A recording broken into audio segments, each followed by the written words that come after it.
Welcome to another episode of Ask Dubey. I'm out in Secaucus, New Jersey, doing the NHL Network, as you can see my beautiful setup here at the Residence Inn. This show is a presentation of Bet365. Whatever your bet is, it's never ordinary at Bet365. Download the app and get in on the game. Use the code NATION. Bet365 must be 19 or older. Well, first off, obviously, huge news this past week with Stuart Skinner off to Pittsburgh and Kulak as well. Tristan Jarry coming back. Been a lot of talk about the trade. I'm kind of in the same boat as the initial feeling of everybody was it an upgrade? I don't know. And that's nothing against Tristan Jarry. It's certainly not a downgrade by any means. If you want to look at the advanced stats, Tristan Jarry is an upgrade, but I think there's a chunk of the season here that Skinner was starting to play better. And that's also the argument that there's always a chunk of the season. So I think more than anything, we've gotten to this point that something needed to happen. Now, I would have loved to see a Tristan Jarry and Stuart Skinner goalie partnership. I don't think that was necessarily realistic with the cap space. But that's kind of something that I more had in mind as a good option for Edmonton, rather than, to me, they're kind of back in the same situation that they were with Skinner, other than you have a fresh face and a fresh mind who hasn't gone through what Skinner's gone through here in the constant talk of the trades and all that. So there's definitely that to it, but you're still in that same situation where if Jarry struggles, and this is nothing against Pickard, I love Pickard, I'll say it over and over. He's a great teammate and he works hard and he does his job as backup. But in the situation that the Oilers are in, if he's not playing well or you can't play him every night and Jarry starts to struggle, you're in the exact same situation you were before the trade with Skinner, where now you're in a situation where all the pressure's on Jarry. You're forced to play him because you have to, and there's not really a solution from the situation they were in before. So, interesting move. I guess a move had to be made. I'll wait and see if they're done with it. But on top of all that, we got one of the stranger situations where they played each other almost immediately. And last night they had a match, and I was trying to feel what it would feel like for these two guys. And I've been through my traded to Edmonton when I came back with Nashville. It was definitely strange, but I wasn't playing the game. It wasn't right away. It was pretty quick, but that was weird enough coming back into the building and playing against those guys. And this is both of these players' first trades, so they haven't been in another organization. And then Stuart Skinner's got to hop in there against the only guys he's ever played with, gone to 2 Stanley Cup finals with, and get scored on.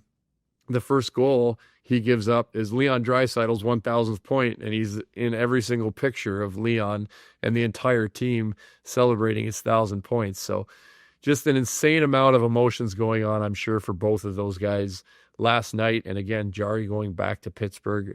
Weird for Skinner to be playing against Edmonton, probably just as weird or more weird for Tristan Jarry to be playing against his former team, but also back in his old building where he spent his entire career. So, fun game to pay attention to. Lots of storylines in that one. Connor McDavid, another 4 points. He's back doing crazy things, and it was a very entertaining game, and obviously the Oilers ended up on top. So lots of stuff this past week, and let's get to the questions. All right, first question comes from NoRead68. Do you think you were rushed by the Oilers? And a second question, also, what do you remember about the Cogliano trade to the Ducks? As far as the Cogliano trade goes, I don't really know. He got traded in the summer for a second-round pick, so it wasn't. I think he was a guy that I was close with, that I'd known for a long time. So that was a little strange. It always sucks when people like that get traded, but with it being in the summer, it wasn't quite as crazy as an in-season trade. So I don't remember too much about it. As far as being rushed by the Oilers, no. I mean, I spent my time. I went through the whole system. I played my first year in the East Coast League, and then 2.5 years in the American League. And then my last year, that half year, was up and down with Edmonton. And I feel fortunate. During the time it was tough, going up and down, not really starting games, just backing up games, struggled when I did start.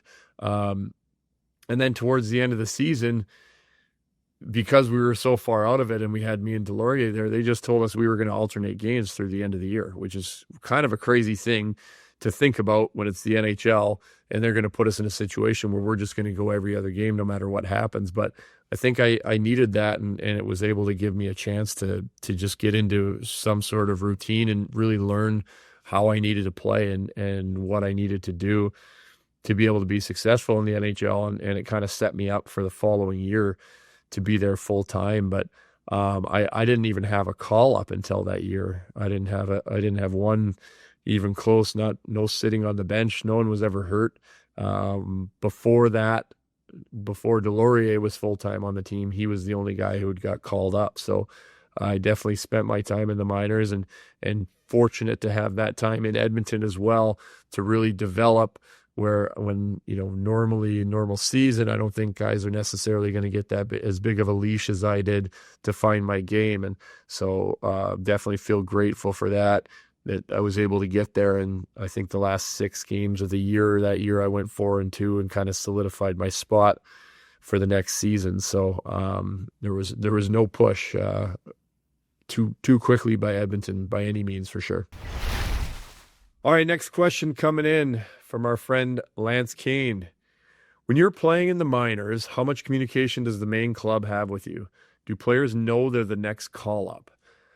Great question. I think this has probably changed a little bit on the communication side. I think just the way the world's gone, I think there's probably more forms of communication, more information out there. But as far as when I was there, not a lot of communication. Like, you like to think that you're kind of right there and that they're seeing every game, and I'm sure they sort of are getting, again, it's a lot easier to watch games now, so maybe teams pay more attention. I don't know.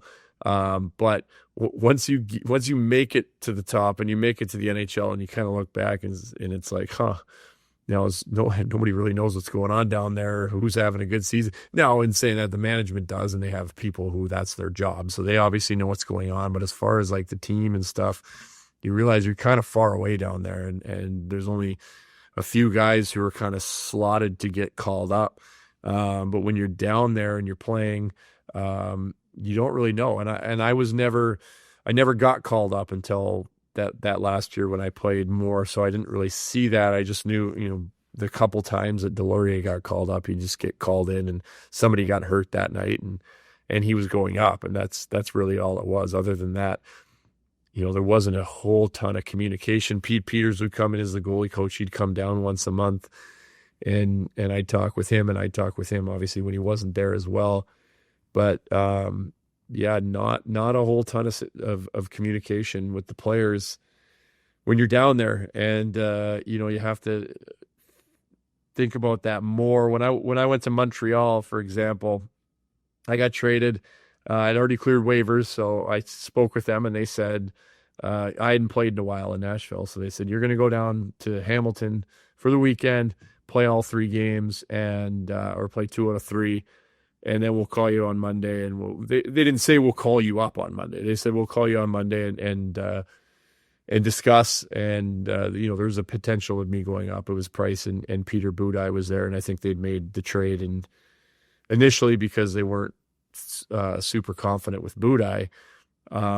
Anyway, I went to Hamilton, played the games, and never heard from anybody in the organization again until the year was over, other than the coach of Hamilton. But even that, there wasn't communication as far as Montreal went. So, I mean, it went from call you on Monday to see you never. Obviously the big club is the most important thing, and that can kind of get lost when they're in a run there. So interesting. I'm sure it's probably changed now, but when I was there wasn't a lot. All right, next question. We're going to stick with another one from Lance Kane. We've been sitting on this one for a while. He'd asked us a while ago, so I wanted to get to it. He says, hashtag Ask Dubey, have you tried the new Bauer Pulse goalie stick? Can you explain what makes it so different from other sticks? Why are goalies talking so much about it, and is it worth the price tag? I've not tried it. I don't strap the pads on anymore, so I have not given it a try. As far as what makes it different, it is has the spine on the back similar to, which I believe the Supreme Shadow has the spine on the back, and that's just eliminating material, which makes it extra light. And just a different feel. Then you have the design, new look, kind of limited edition design. And then another big part of it is it has the P28 goalie curve. And if you're not up on that, the P28 is kind of the curve all the kids want to use. It's kind of a big hook that able to raise the puck, rounded toe. And so they did a goalie version of a P28, and it is a massive hook. It looks huge because the blade is so big, but it's basically a player's curve on a goalie stick. So if you're a really good puck handler and you like ripping the puck around, and it's not going to affect you stopping the puck, obviously, that's a unique stick that they don't offer that curve in their other sticks. So that comes with the Pulse as well.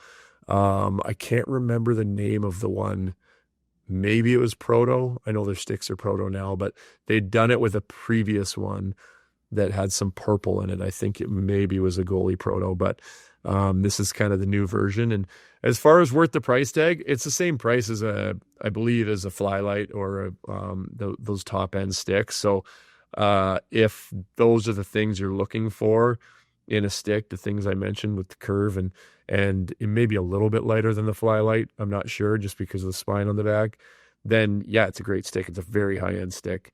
If you don't want the curve, if you like the Flylight better, which I personally do, then doesn't really make a difference. They're just two similar, very high-end sticks, and the Pulse just has that limited edition black and teal design and the big hook on the end of it as well.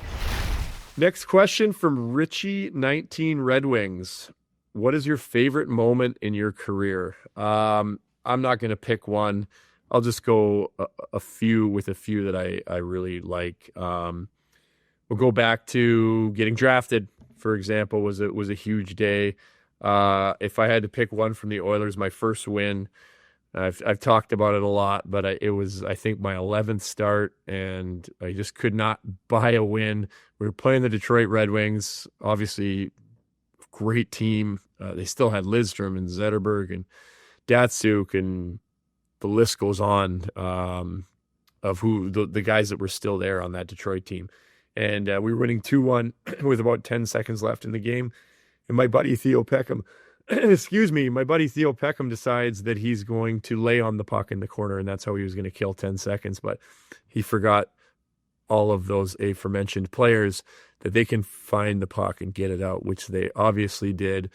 And I think it was either Zetterberg or Datsuk hit Brian Rafalski backdoor with 0.3 seconds left in the game. The green light was on. It was so close they had to go to video to show that it crossed the line. Game's tied. Instantly, I'm thinking, another loss. We're gonna go to start number 12. But I tried to keep that out of my head. We got through overtime, and I was able to stop Valtteri Filppula on the third shot in the shootout to get the win. So that first win, not only is the first win, but it was really tough to get, was a very big highlight of my career. Going down the list, I think if I looked at just the summer, getting awarded the Bill Masterton Trophy and getting nominated for the Vezina was a very exciting part of my career. Not just for those things, but just kind of the 365 days leading up to that. I went from the previous summer, coming off of the worst year of my life, getting one single one-way contract offer to me from the Arizona Coyotes. 1 year, almost minimum, and 365 days later, I was at the NHL Awards, nominated for the Vezina and getting a Masterton Award, which is kind of awarded for that perseverance. Just kind of capped it all off, and then I get my 6-year deal with Minnesota. So that was obviously probably the most proud moment of my career, just to have gone through what I went through and to get back to where I was at, and then also be recognized for it at the NHL Awards was pretty exciting. And then if I had to pick one, well, I'll pick two more. First playoff series win was actually before that, but it was my first playoffs, whole new experience with Minnesota, and we beat St. Louis in the first round. We beat them in 6 games in St. Paul, so we were at home as well. That was an incredible series, and then my first All-Star game, just getting selected to the All-Star team. It's an honor every time, but again, it was kind of another thing, a first for me, and very exciting. So too long to go through everything, but those are definitely a few that stick out to me. All right, guys, that does it for another episode of Ask Dubey, straight from New Jersey. Appreciate all the questions. Please keep them coming in. All social media platforms, hashtag Ask Dubey, or in the comments section below on this video. Keep getting your questions in. I love answering them. They can be about anything, and we will always get to them. If we don't get to them, we'll get to them down the road. So please keep them coming. This segment was brought to you by our friends at Wilhauk Beef Jerky. Only the finest tasting meat products earn the Wilhauk name. Made from 100% Alberta beef, Wilhauk Beef Jerky is aged, seasoned, marinated, and smoked to savory perfection. It is so good. Wilhauk Beef Jerky gladly fills orders of any size. Find their beef jerky, sausage, and other products exclusively out of their Leduc location, or you can order online. Get your jerky on. For more info, go to wilhaukbeefjerky.com. What's up, Nation citizens? If you like that video, then you need to be subscribed to the Oilers Nation YouTube. Podcasts, live shows, exclusive interviews, and analysis. Everything you need from your favorite voices at Oilers Nation. And you don't want to miss any of it, so hammer that subscribe button.